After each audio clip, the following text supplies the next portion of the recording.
Hello students, welcome to another video of number theory. Today we are going to discuss the unique factorization theorem or the fundamental theorem of number theory. So statement of the theorem is, today's theorem is unique factorization theorem.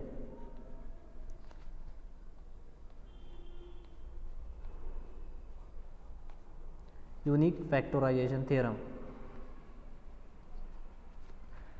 Statement is,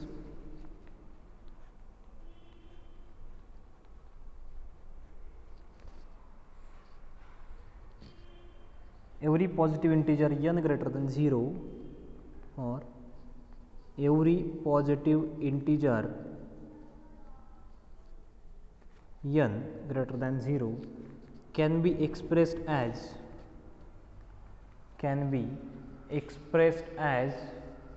product of primes,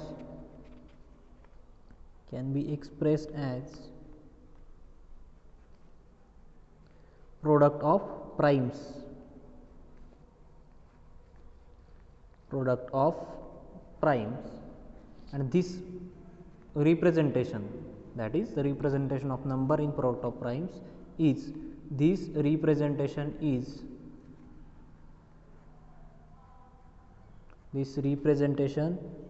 unique. This representation is unique apart from the order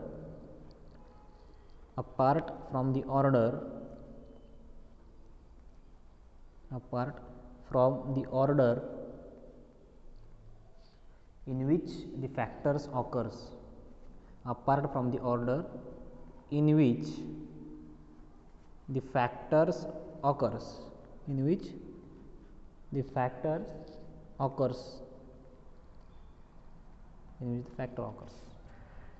So our unique factorization theorem says that any positive integer greater than 1 can be expressed as product of prime. So this statement says that any integer greater than 1 we can express that integer as product of primes, and this representation, this means the representation means, suppose this p is prime, this n is greater than 1, n greater than 1 is an integer, so we can express this n as the product of prime. Suppose p1, p2, p3, p4 up to suppose pk, we can express this n, that is an integer greater than 1, in the product of primes, and this representation, that is p1 into p3, p2 into p3, p4 up to pk, this representation is unique. This unique up to the order in which they occurs. This means this can be, we can write it as p2 into p1 into p4 into p3, then p5, p6 up to pk. So this is unique, but we can write these primes by shuffling these primes, we get this number. So this is unique, that is p1, p2 up to pk are factors, these factors are unique. So but we can write it by shuffling it. So this representation is unique up to this shuffling of primes. This means that if we can write this, if we write this n as suppose pk minus 1, pk minus 2 up to p2, p1, then there is no difference in between these, that is this is unique, but we are just shuffling these primes in this form. So these are unique. This uniqueness, we can say that this is unique. So we can't say that these two representation is different, because the this p1 occurs here, this p2 again occurs here, p3 is here up to pk. So the primes are same primes, but we are just rearranging them. So this representation is unique up to rearrangement of the primes. So this is the statement that every positive integer greater than 1 can be expressed as product of primes, and the representation of primes is unique apart from the order in which they appears. So to prove this statement, first of all we are going to prove that a positive integer n can be expressed as the product of primes. So we are going to express the n as product of primes. So proof if this n is itself prime, n greater than 1, so n can be prime. Suppose n is equals to 2, then 2 is prime. If n is itself prime, n is itself prime, then we get the n as product of prime, because n itself prime. If n is prime, then there is nothing to prove. Then there is nothing to prove. That is, we are done. Nothing to prove. But if this n is not prime, suppose n is equals to 2 is prime, 3 is prime, suppose n is equals to 4. So, we can express that 4, we have to prove that we can express 4 as product of prime. So, we can express 4 is equals to 2 into 2, 2 is prime, again 2 another is prime. So, 2 into 2 is expression of 4 in product of primes. If n is prime, n is itself prime, then we are done. If now this n is not prime, then we are going to show that n can be expressed as product of primes. If n is, next case, if n is not a prime, if n is not a prime,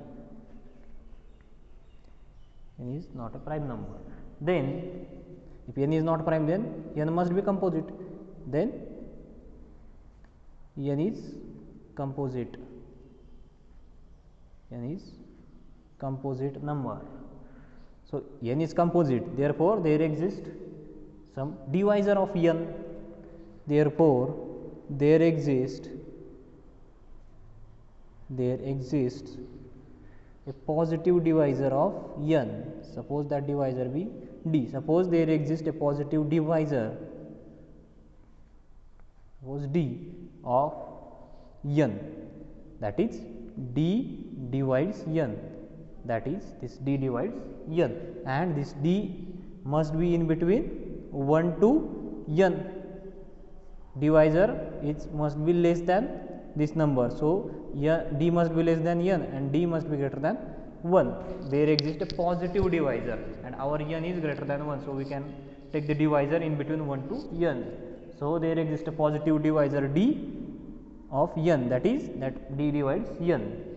So, collecting all such divisors of n, collecting all such divisors, suppose we have taken n is equals to 10, then we can express 10 as 2 into 5, 2 is prime, 5 is again prime. So, we can express 10 as product of prime. So, taking all the divisors that are in between 1 to n, suppose for example n is equals to, suppose for example for n is equals to 10, we can take the divisor as d is equals to 2 and d is equals to 5. So, taking all those divisors who are lying in between 1 to n, taking all these divisors, and so next next step we are going to collecting all divisors of n, all divisors of n. So, this must be a finite set and that set must be a subset of positive integers, since our d is in between 1 to n. So, taking all those d's, that is all those divisors of n that are lying between 1 and d must be again a subset of positive integers. So, we get the collection of all divisors of n as subset of positive integers. So, we can use the well ordering principle. Therefore, by well ordering principle,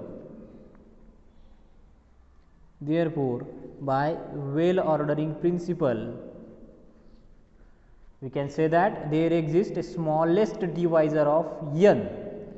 So, taking a smallest number, that is smallest divisor of n, suppose that divisor be suppose p1. Therefore, by well ordering principle, there exists a smallest integer, say suppose that integer as p1, we are expressing n as product of prime. So, taking that integer as p1 such that this p1 divides n, since this p1 is smallest divisor of n, which is in between 1 to n. So, greater than 1. So, p1 divides n and this p1 must be prime, the smallest positive divisor of n must be prime, and this p1 must be prime. How can we say that this p1 must be prime? If this p1 not prime, if p1 is not prime, implies p1 is composite. If this p1 is not prime, then p1 is composite, and if this p1 is composite, so there exists a divisor of p1. That divisor, suppose k, that k divides p1, and again this p1 divides n, so we can use the transitivity, that is that k divides n, so which gives the contradiction to p1 as smallest integer. So if our p1 must be prime, if p1 is not prime, then p1 is composite. Therefore there exists integer, suppose there is integer q such that q divides p1. Therefore by transitivity we all know that the transitivity, that is a implies b implies c, then a implies c.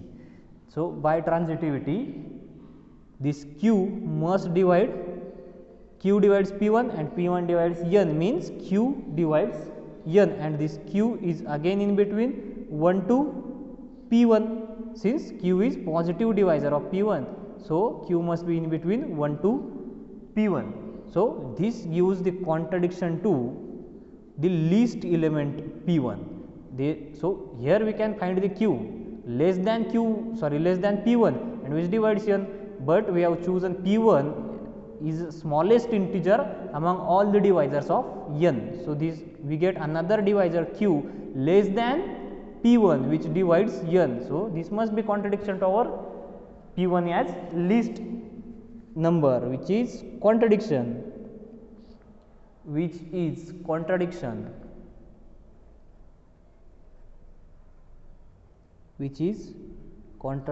to the choice of p1, to the choice of p1 as least divisor of n, as least divisor of n. Hence p1 must be prime, hence p1 must be prime, hence p1 must be prime. This is the explanation of p1 must be prime. Now here we get the positive divisor of n which is a prime. Therefore this, if this p1 divides n, so we can express n as multiple of p1. So we get n is equals to p1 into some another integer, suppose n1.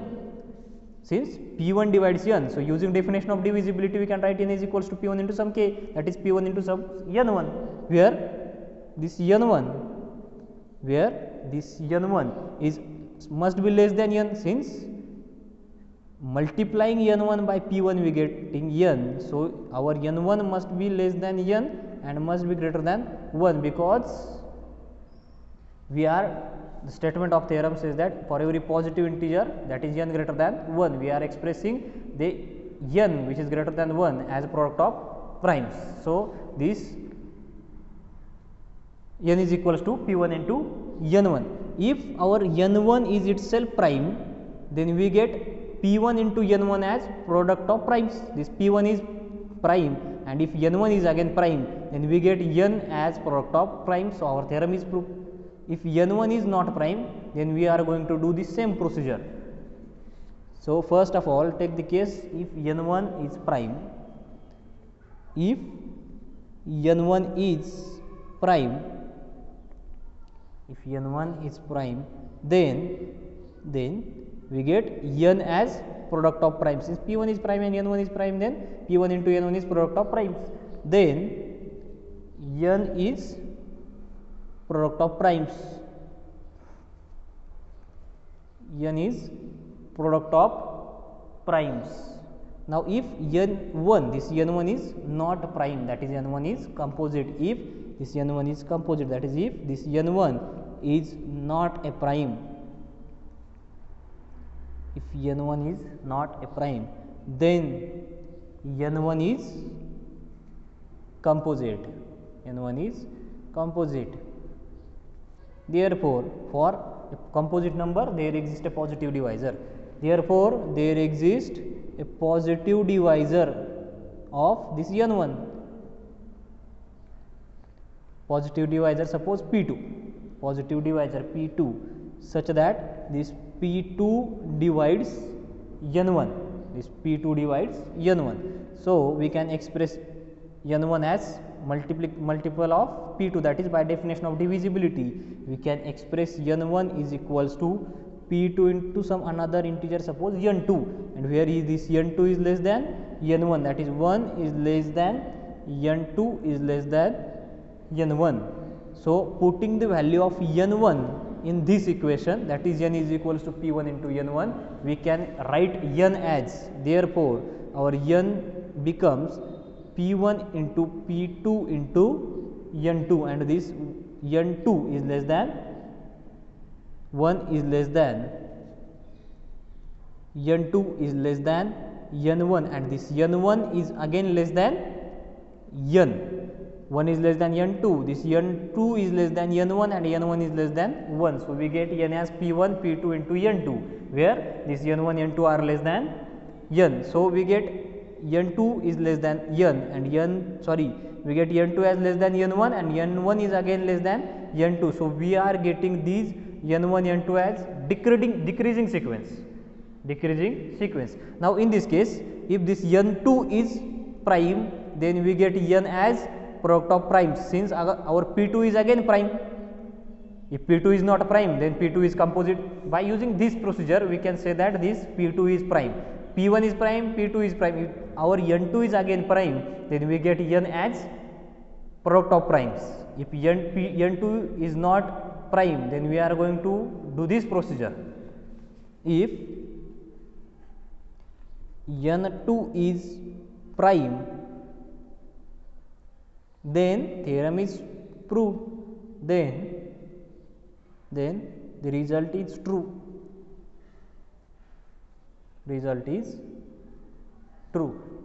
Otherwise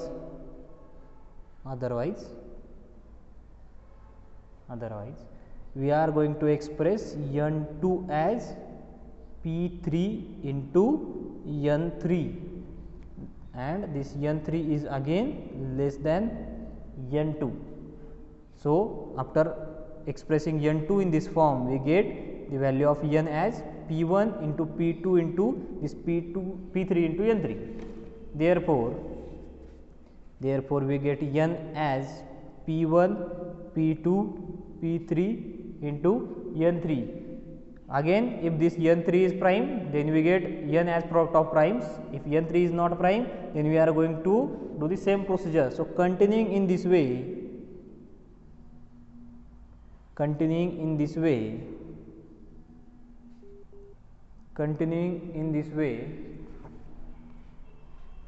we get the decreasing sequence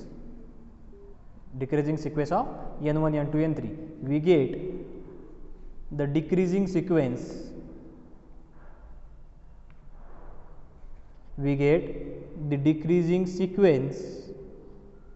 such that n is greater than n1 is greater than n2 is greater than n3 up to all are greater than 1 after these finite steps, that is our n is a finite number. So, after finite step we must get this nk as prime after finite step, since our n is finite number. So, that n is going to expressible as product of finite number of primes, finite numbers, that is the nk must be prime. After some step we are going to get this nk as prime. So, after finite steps,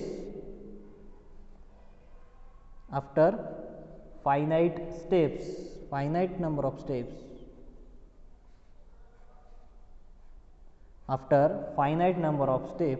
this nk is prime.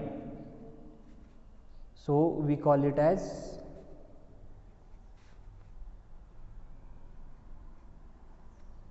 suppose pk. pk. So this leads to our factorization as n, that is n is equals to p1 p2 up to pk. This leads to the factorization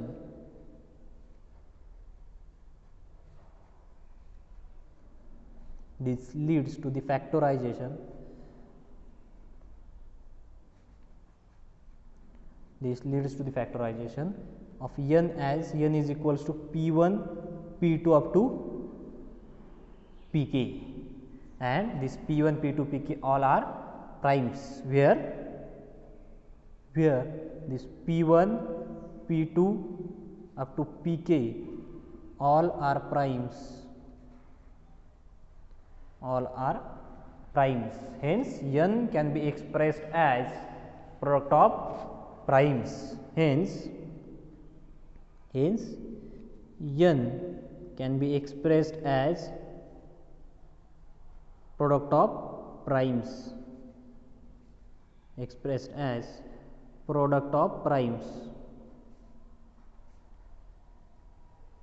can be expressed as product of primes. Hence we have proved this, a positive integer n can be expressed as product of primes. Now we are going to prove that this representation of n, that is n is equals to p1 p2 up to pk, this representation of n is unique.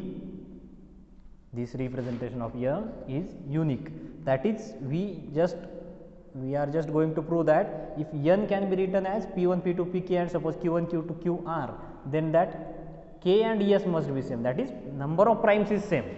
They can be written in different manner, that is just shuffling these primes we can get another sequence, but we are not going to write these primes as sequence, that is p1 p2 p3.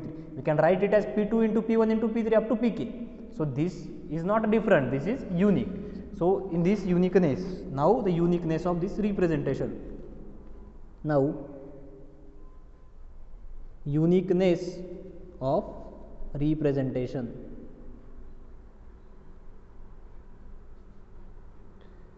Uniqueness of representation. Suppose the integer n can be expressed in two ways. Suppose n can be expressed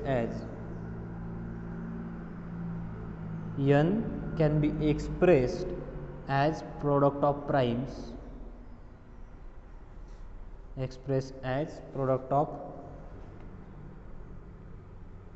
primes, in two ways.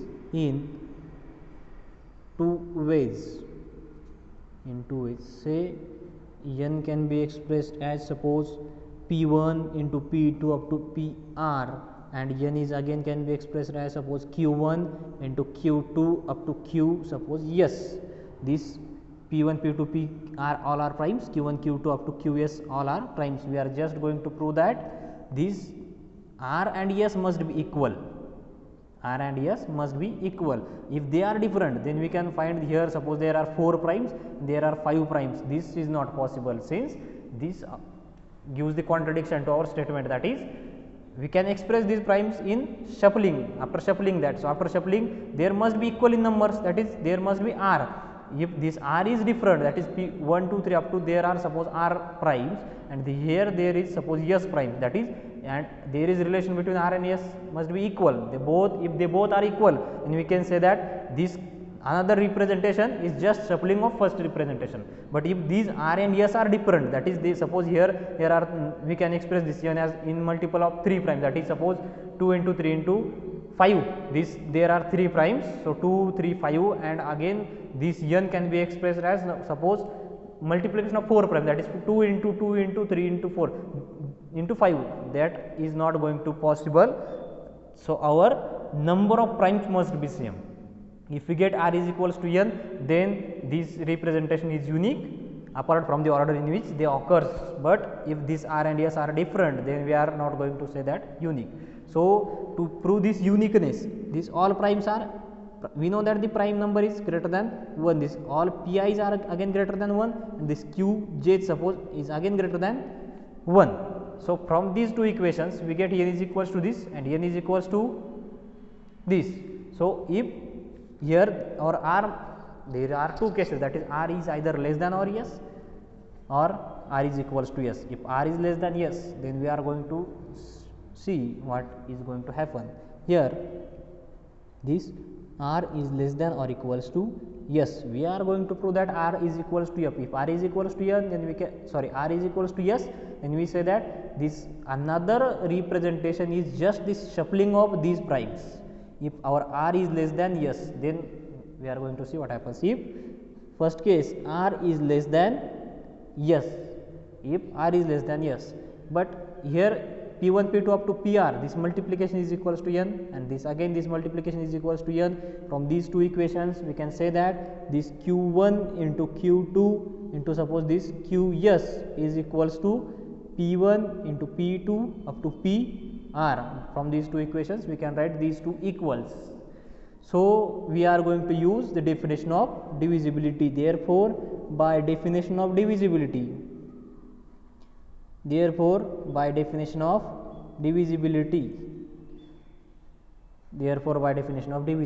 here we are going to use the definition of divisibility as this P1 into some K prime. K prime is equals to the multiplication of rest of the primes is K prime, and we can say that this P1 divides this number. This P1 divides Q1 into Q2 up to Qs. Since this Q1 into Q2 up to Qs can be expressed as is multiple of P1, that is P1 into some K prime. So P1 divides Q1 Q2 up to Qs. Therefore by using previous corollary, that is the corollary was if the corollary of our Euclid's lemma, the corollary says that if P is prime and this Q1 Q2 Qs all are primes, then this P must be equals to some of these Qis, that is P must be equals to some Qk. Therefore this P1 must be equals to some Qk for some k is in between 1 to s. For some k, that k is in between 1 to s. The statement of the corollary was this: if P is prime and Q1 Q2 up to Qn all are primes, and this P divides the multiplication of Q1 Q2 Qn, then this P must be equals to one of these primes, that is P is equals to Qk for some k, that is 1 to n, is in between 1 to n. That is, the statement says that if P is prime and we can express this prime as multiplication of primes, then this this P must be equals to sum of these primes, For example, suppose if we say that our 2 is prime and 2 divides the multiplication of primes, that is 2 into 3 into 5 into 7, these all are primes and multiplication of primes, then our this prime must be equals to one of these there. Again we can say that this 3 divides 2 into 3 into 5 into 7, so we get this is equals to this. If and one must be, it must be clear that our 3 not going to divide the product of primes in which 3 is not there, if that this is equals to 2 into 5 into 7. So multiplying these we get 7 2s are 14, 14 5s are, so 2 5s are 10, 10 7s are 70. So 3 doesn't divide 70. If our prime number divides the multiplication of some primes, that is P1, P2 up to Pk, then our this prime must be in these primes, that is that 3 must be equals to, here there's some prime must be equals to 3. So our 3 divides multiplication of primes if 3 is itself present in that multiplication.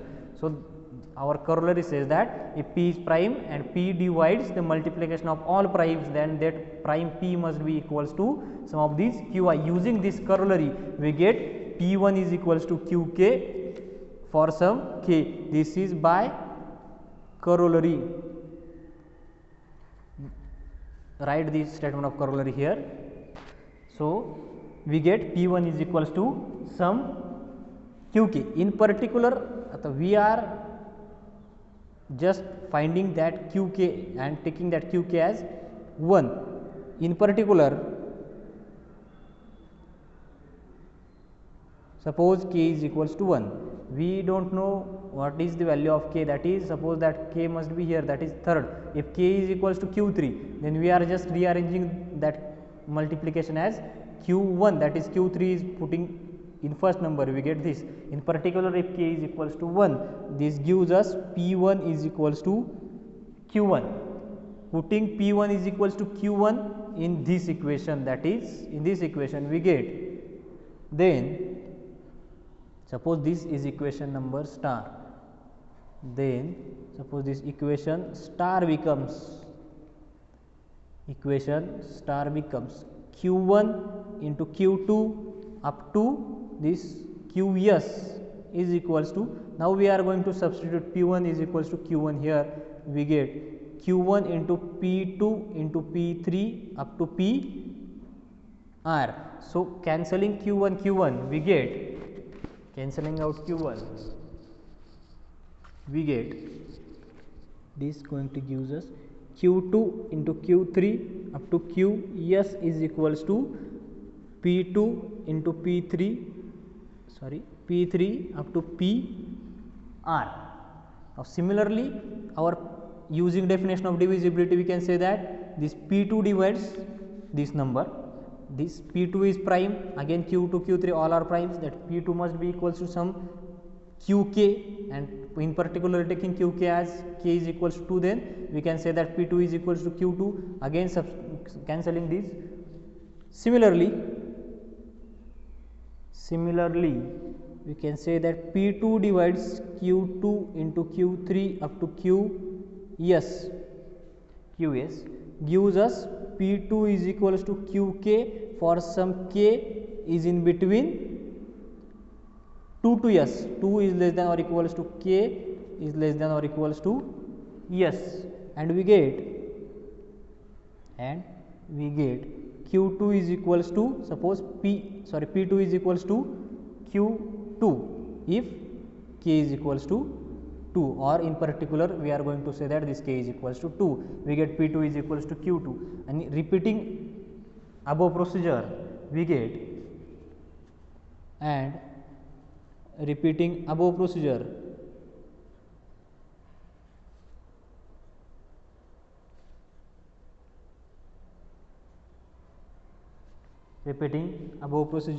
we get what we are going to get. Here we have considered that r is less than s. So this r is less than s means there are some primes, suppose q1 going to cancel p1, that is after first step here we cancelled the number q1. So from this step we can cancel q1 and get this step.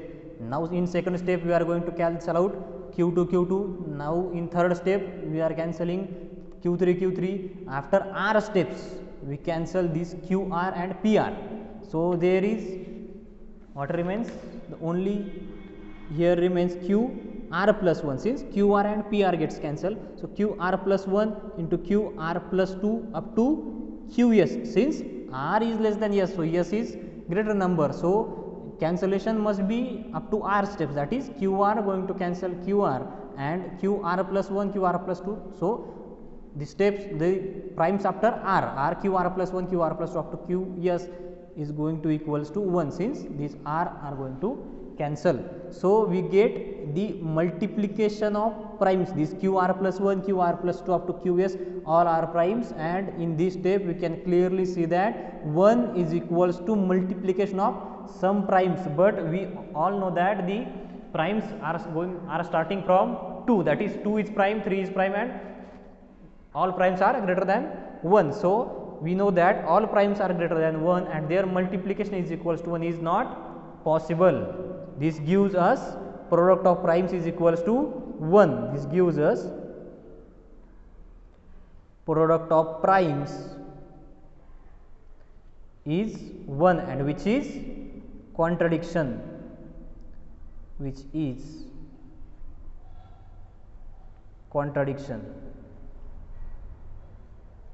Hence our r not less than yes, that is our r must be equals to yes, hence the representation is unique, hence the representation is unique apart from the order in which factors appears, unique apart from the order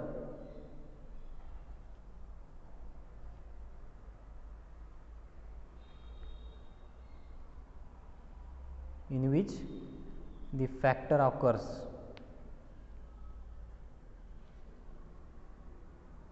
Apart from the order in which the factor occurs means we can find the another expression or another representation of a positive integer n, but that representation is just the shuffling of first representation, hence the representation is unique, hence our theorem. This theorem can be again called, so write one remark as this theorem is also called fundamental theorem of arithmetic. This above theorem is also called fundamental theorem of arithmetic. Fundamental theorem of arithmetic.